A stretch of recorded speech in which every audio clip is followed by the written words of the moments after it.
Bowring ಆಸ್ಪತ್ರೆಯಲ್ಲಿ ವೈದ್ಯಕೀಯ ಪರೀಕ್ಷೆ ನಡೀತಾ ಇದೆ. ಎರಡನೇ ದೂರುದಾರನಿಗೂ ಕೂಡ ವೈದ್ಯಕೀಯ ಪರೀಕ್ಷೆ.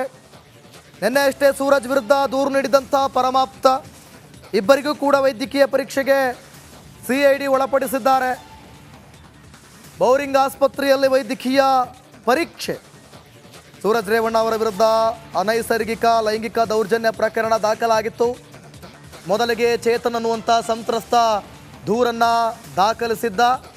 ಅದಾದ ಬಳಿಕ ಸೂರಜ್ ರೇವಣ್ಣ ಅವರ ಪರಮಾಪ್ತ ಶಿವಕುಮಾರ್ ಈತನೂ ಕೂಡ ಸೂರಜ್ ರೇವಣ್ಣ ಅವರ ವಿರುದ್ಧ ನಿನ್ನೆ ಪ್ರಕರಣವನ್ನು ದಾಖಲಿಸಿರೋದು.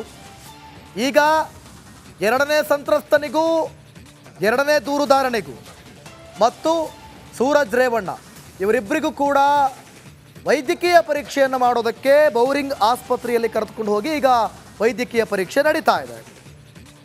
ಎರಡನೇ ದೂರುದಾರನಿಗೂ ಕೂಡ ವೈದ್ಯಕೀಯ ಪರೀಕ್ಷೆ ನಡೀತಾ ಇದೆ. ನೋಡಿ, ನಿನ್ನೆ ಅಷ್ಟೇ ಒಂದಷ್ಟು ಆರೋಪಗಳನ್ನು ಸೂರಜ್ ಪರಮಾಪ್ತ ಶಿವಕುಮಾರ್ ಆರೋಪಗಳನ್ನು ಮಾಡಿದರು.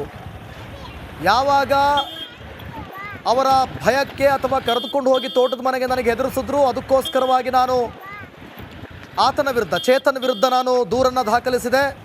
ಆದರೆ ಅದೆಲ್ಲವೂ ಕೂಡ ಸುಳ್ಳು. ಏನು FIRನಲ್ಲಿದೆ ಅದು ಖುದ್ದು ಸೂರಜ್ ರೇವಣ್ಣ ಅವರೇ ಕೊಟ್ಟಂಥ ಹೇಳಿಕೆ. ಅದಕ್ಕೆ ನಾನು ಹೋಗಿ ಕೇವಲ ಸಹಿ ಮಾತ್ರ ಹಾಕಿ ಬಂದಿದ್ದೆ ಅನ್ನುವಂಥ ಹೇಳಿಕೆಯನ್ನು ಕೊಟ್ಟು ಪೂರ್ತಿಯಾಗಿ ಉಲ್ಟಾ ಹೊಡೆದಿದ್ರು ಎರಡನೇ ದೂರುದಾರ ಶಿವಕುಮಾರ್. ಅದಾದ ಬಳಿಕ ನಿನ್ನೆ ಹೋಗಿ ಏನೆಲ್ಲ ನಡೀತು ಅಂಥೇಳಿ ಆಗಿದ್ದಂಥ ನಿಜವಾದ ಘಟನೆಗಳನ್ನು ದೂರನ್ನು ಕೊಟ್ಟಿದ್ರು ಹೊಳೆನರಸೀಪುರ ಗ್ರಾಮಾಂತರ ಠಾಣೆಯಲ್ಲಿ. ಈ ಬಗ್ಗೆ ಮತ್ತಷ್ಟು ಮಾಹಿತಿಯನ್ನು ಕೊಡ್ತಾರೆ ನಮ್ಮ ಪ್ರತಿನಿಧಿ ನಾಗರಾಜ್. ಡೆಸ್ಕ್ನಿಂದ ಲೈವ್ನಲ್ಲಿ ಜನ ಆಗ್ತಿದ್ದಾರೆ. ನಾಗರಾಜ್, ನೋಡಿ, ಸೂರಜ್ ರೇವಣ್ಣ ಅವರ ಪ್ರಕರಣದ ವಿಚಾರವಾಗಿ ಈಗ ಇಬ್ಬರಿಗೂ ಕೂಡ ವೈದ್ಯಕೀಯ ಪರೀಕ್ಷೆ ನಡೀತಾ ಇದೆ. ಮತ್ತಷ್ಟು ಮಾಹಿತಿ ಕೊಡೋದಾದ್ರೆ ಖಂಡಿತ ದಿವಿತ್, ಏನು ಈ ಅಸಹಜ ಲೈಂಗಿಕ ದೌರ್ಜನ್ಯ ಪ್ರಕರಣದಲ್ಲಿ ಆರೋಪಿಯಾಗಿರ್ತಕ್ಕಂಥ ಡಾಕ್ಟರ್ ಸೂರಜ್ ರೇವಣ್ಣ ಹಾಗೇನೆ ಏನು ನಿನ್ನೆಯಷ್ಟೇ ಮತ್ತೊಂದು ದೂರು ಅವರ ವಿರುದ್ಧ ದಾಖಲಾಗಿತ್ತು. ಆ ಒಂದು ಪ್ರಕರಣದ ಸಂತ್ರಸ್ತನನ್ನ ಈಗ ಬೌರಿಂಗ್ ಆಸ್ಪತ್ರೆಗೆ ವೈದ್ಯಕೀಯ ಪರೀಕ್ಷೆಗೆ ಕರೆದುಕೊಂಡು ಹೋಗಿರ್ತಕ್ಕಂಥದ್ದು. ಇಲ್ಲಿ ಪ್ರಮುಖವಾಗಿ 376 ಕೇಸ್ಗಳಲ್ಲಿ ವೈದ್ಯಕೀಯ ಪರೀಕ್ಷೆ ಬಹಳ ಪ್ರಾಮುಖ್ಯತೆಯನ್ನು ವಹಿಸುವಂಥದ್ದು.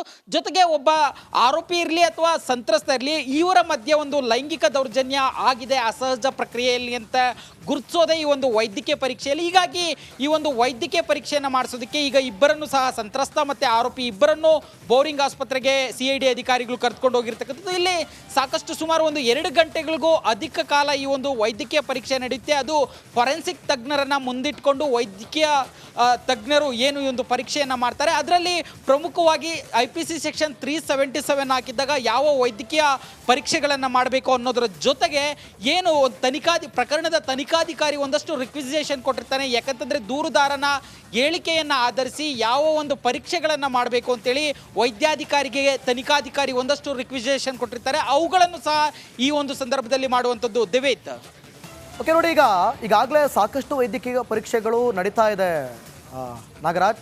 ಮತ್ತಷ್ಟು ಈಗ ಏನಕ್ಕೆ ಈ ಒಂದು ವೈದ್ಯಕೀಯ ಪರೀಕ್ಷೆಗಳಿಂದ ಏನು ರಿಸಲ್ಟ್ ಗೊತ್ತಾಗುತ್ತೆ ಅಂತ ಹೇಳಿ, ಅಂದರೆ ಈ ಒಂದು ಲೈಂಗಿಕ ದೌರ್ಜನ್ಯದ ವಿಚಾರವಾಗಿ ಏನಾದ್ರು ರಿಸಲ್ಟ್ ಗೊತ್ತಾಗುತ್ತಾ, ಯಾವ ರೀತಿ ಅಂತ ಹೇಳಿ ಈ ವೈದ್ಯಕೀಯ ಪರೀಕ್ಷೆಗಳು? ದಿವಿತ್, ಸಾಮಾನ್ಯವಾಗಿ ಏನು IPC ಸೆಕ್ಷನ್ 376 ಅತ್ಯಾಚಾರ ಆರೋಪದಲ್ಲಿ ಪ್ರಕರಣವನ್ನು ದಾಖಲಿಸಿದಾಗ ಸಂತ್ರಸ್ತ ಇರ್ಬೋದು ಅಥವಾ ಆರೋಪಿ ಇರ್ಬೋದು, ಇವ್ರಿಗೆ ಸಂಬಂಧಿಸಿದಂತೆ ಕೆಲವೊಂದು ಸ್ಯಾಂಪಲ್ಸನ್ನು ತೆಗೆದುಕೊಳ್ತಾರೆ. ಅದರಲ್ಲಿ ಸ್ಪರ್ಮ್ ಇರ್ಬೋದು, ಪ್ಯೂಬಿಕ್ ಏರ್ ಇರ್ಬೋದು, ನೇಲ್ ಸ್ಯಾಂಪಲ್ ಇರ್ಬೋದು, ಇವುಗಳನ್ನು ಇಟ್ಕೊಂಡು ಪರೀಕ್ಷೆ ಮಾಡೋದನ್ನು ನಾವು ನೋಡಿದ್ದೀವಿ. ಆದರೆ 377ಗೆ ಬಂದಾಗ ಬಹಳ ವಿಚಿತ್ರವಾಗಿ ಮತ್ತು ಬಹಳ ಬೇರೆದೇ ರೀತಿಯಲ್ಲಿ ಒಂದು ವೈದ್ಯಕೀಯ ಪರೀಕ್ಷೆ ನಡೆಯುವಂಥದ್ದು. ಇದೇ ಕಾರಣಕ್ಕಾಗಿ ಅಲ್ಲಿ ಫೊರೆನ್ಸಿಕ್ ಟೀಮನ್ನು ಸ್ಥಳದಲ್ಲಿ ಇಟ್ಕೊಂಡಿರ್ತಾರೆ. ಜೊತೆಗೆ ಇಲ್ಲಿ ಪ್ರಮುಖವಾಗಿ ಯಾವ ಒಬ್ಬ ಸಂತ್ರಸ್ತ ಇರ್ತಾನೆ ಆತನ ದೇಹದ ಮೇಲೆ ಇರ್ತಕ್ಕಂಥ ಗಾಯಗಳನ್ನು ಪ್ರಮುಖವಾಗಿ ಅನಾಲಿಸಿಸ್ ಮಾಡುವಂಥದ್ದು. ಯಾಕಂತಂದರೆ ಯಾವ ಒಂದು ನಿರ್ದಿಷ್ಟ ಅವಧಿಯಲ್ಲಿ ಆತನ ದೇಹದ ಮೇಲೆ ಗಾಯಗಳಾಗಿದ್ದಾವೆ ಮತ್ತು ಈ ಒಂದು ಗಾಯದ ಗುರುತುಗಳು ಆರೋಪಿಯಿಂದ ಆಗಿದೆ ಅನ್ನೋದಕ್ಕೆ ಏನಾದರೂ ಸಾಕ್ಷ್ಯಗಳು ಸಿಗ್ತವ ಆ ಒಂದು ಗಾಯಗಳಿಂದ ಅಂತೇಳಿ ಈ ಕಾರಣಕ್ಕೆ ಅಲ್ಲಿ FSL ತಂಡವನ್ನು ಇಟ್ಕೊಂಡು ಈ ಒಂದು ಪರೀಕ್ಷೆಯನ್ನು ಮಾಡುವಂಥದ್ದು. ಜೊತೆಗೆ ಏನು ಈ ಒಂದು 370 ಅಸಹಜ ಲೈಂಗಿಕ ದೌರ್ಜನ್ಯವನ್ನು ದೃಢೀಕರಿಸುವಂಥ ಬೇರೆ ಯಾವುದಾದ್ರೂ ಗುರುತುಗಳು ದೇಹದಲ್ಲಿ ಪತ್ತೆ ಆಗೋದಿದ್ರೆ ಅವುಗಳನ್ನು ಯಾವ ರೀತಿ ಗ್ರಹಿಸಬೇಕು ಮತ್ತು ಅದನ್ನು ಯಾವ ರೀತಿ ಕೋರ್ಟ್ಗೆ ಕಮ್ಯುನಿಕೇಟ್ ಮಾಡಬೇಕು ಅನ್ನೋದನ್ನು ಈ ಒಂದು ಸಂದರ್ಭದಲ್ಲಿ FSL ತಜ್ಞರಿರ್ಬೋದು ಅಥವಾ ವೈದ್ಯಾಧಿಕಾರಿಗಳಿರ್ಬೋದು ಮಾಡುವಂಥದ್ದು. ಈ ಹಿನ್ನೆಲೆಯಲ್ಲಿ ಏನು ಅತ್ಯಾಚಾರ ಪ್ರಕರಣಕ್ಕಿಂತ ಸ್ವಲ್ಪ ದೀರ್ಘ ಸಮಯದಲ್ಲಿ ಈ ಒಂದು ವೈದ್ಯಕೀಯ ಪರೀಕ್ಷೆ ನಡೆಯುವಂಥದ್ದು. ದಿವಿತ್, ಓಕೆ ನಾಗರಾಜ್, ನೀವು ಹಾಗೆ ಸಂಪರ್ಕದಲ್ಲಿರಿ, ನಾನು ನಿಮ್ಮನ್ನು ಮತ್ತೆ ಸಂಪರ್ಕ ಮಾಡ್ತೀನಿ. ಮತ್ತಷ್ಟು ಅಪ್ಡೇಟ್ಸ್ ಬರ್ತಾ ಇದೆ. ಇವಾಗ ವೈದ್ಯಕೀಯ ಪರೀಕ್ಷೆ ಬಳಿಕ ಸೂರಜ್ಗೆ ಕಾದಿದೆಯಾ ಸಂಕಷ್ಟ ಅಂತ ಹೇಳಿ ಈಗ ಪ್ರಶ್ನೆ. ಸೂರಜ್ ಹಾಗೂ ಎರಡನೇ ಸಂತ್ರಸ್ತನಿಗೆ ಮೆಡಿಕಲ್ ಚೆಕಪ್ ಆಗ್ತಿದೆ. ಬೌರಿಂಗ್ನಲ್ಲಿ ಇಬ್ಬರಿಗೂ ಕೂಡ ವೈದ್ಯಕೀಯ ತಪಾಸಣೆ ಆಗ್ತಾ ಇದೆ. ಅದಾದ ಬಳಿಕ ಸೂರಜ್ಗೆ ಒಂದು ರೀತಿಯಲ್ಲಿ ಸಂಕಷ್ಟ ಕಾದಿದೆಯಾ ಅಂತ ಹೇಳಿ, ಅಂದರೆ ಮೆಡಿಕಲ್ ಚೆಕಪ್ ಬಳಿಕ ಪ್ರತಿನಿಧಿ ನಾಗರಾಜ್ ಎಕ್ಸ್ಪ್ಲೇನ್ ಮಾಡ್ತಾ ಇದ್ರು. ಒಂದಷ್ಟು ಅಂಶಗಳನ್ನು, ಮಾಹಿತಿಗಳನ್ನು ಕಲೆ ಹಾಕಿದ ಬಳಿಕ ಏನೆಲ್ಲ ಆಗ್ಬೋದು, ತನಿಖೆ ಯಾವ ಹಂತದಲ್ಲಿ ಸಾಗಬಹುದು. ಸೊ ಈ ಒಂದು ತನಿಖೆಯಿಂದ, ಈ ಒಂದು ರಿಸಲ್ಟಿಂದ ಸೂರಜ್ಗೆ ಮತ್ತಷ್ಟು ಸಂಕಷ್ಟ ಕಾದಿದೆಯಾ ಅಂತ. ಎಸ್, ಅದೇ ಪ್ರಶ್ನೆ ನಾಗರಾಜ್ ವಿವರಣೆ ಕೊಡ್ತಾ ಇದ್ರಿ. ಸೊ ಈ ತನಿಖೆ ಬಳಿಕ, ವೈದ್ಯಕೀಯ ಪರೀಕ್ಷೆ ಬಳಿಕ ಮತ್ತಷ್ಟು ಸಂಕಷ್ಟ ಏನಾದರೂ ಕಾದಿದೆಯಾ ಸೂರಜ್ಗೆ ಅನ್ನುವಂಥ ಪ್ರಶ್ನೆ ಈಗ. ಖಂಡಿತವಾಗ್ಲೂ ದಿವಿತ್, ಏನಂತಂದ್ರೆ ಏನು ಒಂದು IPC ಸೆಕ್ಷನ್ 376 ಹಾಕಿ ಒಂದು ಪ್ರಕರಣವನ್ನು ದಾಖಲು ಮಾಡಿದಂಥ ಸಂದರ್ಭದಲ್ಲಿ ಯಾವುದೇ ಆರೋಪಿಗೆ ಶಿಕ್ಷೆ ಆಗಬೇಕಾದ್ರೆ ಏನು ಸಾಮಾನ್ಯವಾಗಿ ಬೇರೆ ಪ್ರಕರಣಗಳನ್ನು ತೆಗೆದುಕೊಂಡಾಗ ಸರ್ಕಮ್ಸ್ಟೆನ್ಸ್ ಎವಿಡೆನ್ಸ್, ಟೆಕ್ನಿಕಲ್ ಎವಿಡೆನ್ಸ್, ಈ ರೀತಿಯಾಗಿ ಎವಿಡೆನ್ಸ್ಗಳನ್ನು ಪರಿಗಣನೆಗೆ ತೆಗೆದುಕೊಳ್ತಾರೆ. ಆದರೆ ಈ ಒಂದು ಅಸಹಜ ಲೈಂಗಿಕ ದೌರ್ಜನ್ಯ ಪ್ರಕರಣದಲ್ಲಿ ಪ್ರಮುಖವಾಗಿ ತೆಗೆದುಕೊಳ್ಳುವಂಥ ಸಾಕ್ಷಿಗಳಾಗಿ ಪರಿಗಣನೆಗೆ ಆಗೋದು ಅದು ವೈದ್ಯಕೀಯ ಪರೀಕ್ಷೆ, ಜೊತೆಗೆ ಆ ವೈದ್ಯಕೀಯ ತಂಡದ ಜೊತೆಗೆ ಏನು FSL ತಜ್ಞರು ಇರ್ತಾರೆ ಅವರು ಈ ಒಂದು ಪರ್ಟಿಕ್ಯುಲರ್ ವೈದ್ಯರು ನೀಡುವಂಥ ರಿಪೋರ್ಟ್ ಮೇಲೆ ನೀಡುವಂಥ ಏನು ಒಪಿನಿಯನ್ ಇದೆ, ಇವುಗಳು ಪ್ರಮುಖ ದಾಖಲೆಯಾಗಿ ನ್ಯಾಯಾಲಯಕ್ಕೆ ಸಲ್ಲಿಕೆ ಆಗುವಂಥದ್ದು. ಜೊತೆಗೆ ಇವೇ ಏನು ಆರೋಪಿಗೆ ಶಿಕ್ಷೆಯನ್ನು ಕೊಡಿಸುವಲ್ಲಿ ಬಹಳ ಪ್ರಮುಖ ಪಾತ್ರವನ್ನು ಈ ಒಂದು ವೈದ್ಯಕೀಯ ಪರೀಕ್ಷೆ ವಹಿಸುವಂಥದ್ದು.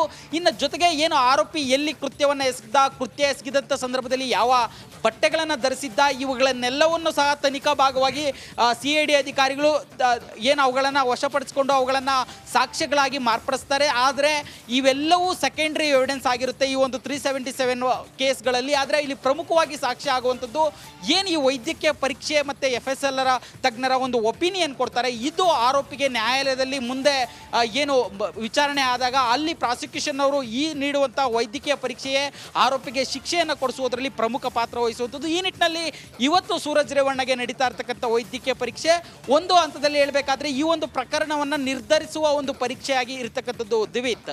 ಓಕೆ ನಾಗರಾಜ್,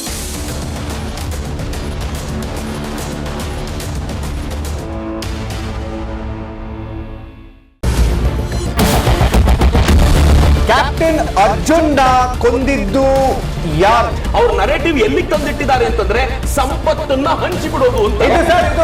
ಇದು ಸ್ಟುಡಿಯೋ ಟಿಪ್ಪು ಜಯಂತಿ ಮಾಡಕ್ಕೆ ಅವ್ರಿಗೆ ಖಂಡಿಸಿದ್ರು. Very nice. ಯಾರು ತಪ್ಪು ಮಾಡಿರೋದಿಲ್ಲಿ? ಓಲೈಕೆ ಹೇಳಿಕೆ ಇದು ಅಂತ ಹೇಳಿ ಯಾಕೆ ಪರಿಗಣಿಸಬಾರದು? ಕಿಚ್ಚಕ್ಕಲ್ಲ ವೇದಿಕೆ. ಇದು ಫೋಟೋ ಎಲ್ರಿಗೂ ಒಂದು ಟೈಮ್. ನಿಮ್ಮ ಸಮಯ ಮುಗಿದಿದೆ. ಅವ್ರು ಹೇಳೋಕ್ಕಿಂತ ಮುಂಚೆನೆ ಹೇಗೆ ಪ್ರತಾಪ್ ಸಿಂಹ ಪಾಸ್ ಕೊಟ್ಟಿದಂತ ಆಗ್ಲಿ ಡಿಕ್ಲೇರ್ ಆಗೋಗಿತ್ತು ಅಂತ ನನಗೊಂದು ಡೌಟ್ ಬಂತು. ಸಾಕು ನಿಲ್ಸ್ರಿ, ಸಾಕು ನಿಲ್ಸಿ. ಕೆಟ್ಟ ಪದ ಬಳಕೆ ಕಾಂಪಿಟೇಷನ್ ಇಟ್ಟಿಲ್ಲ ನಾವಿಲ್ಲಿ.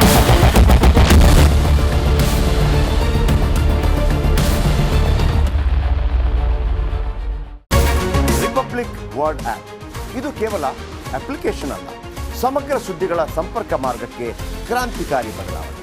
ರಿಪಬ್ಲಿಕ್ ವರ್ಡ್ ಆಪ್ ಕೇವಲ ಸುದ್ದಿ ಅಪ್ಲಿಕೇಶನ್ ಪರಿಚಯಿಸ್ತಾ ಇಲ್ಲ, ಬದಲಾಗಿ ಡಿಜಿಟಲ್ ಸುದ್ದಿ ಬಳಕೆಯ ಹೊಸ ಯುಗಕ್ಕೆ ನಾಂದಿ ಹಾಡ್ತಾ ಇದೆ. ಇದೊಂದು ಬ್ರೇಕಿಂಗ್ ನ್ಯೂಸ್, ಪ್ರಭಾವಶಾಲಿ ಕಾರ್ಯಕ್ರಮಗಳಿಗೆ ಗಟ್ಟಿಯಾದ ನ್ಯೂಸ್.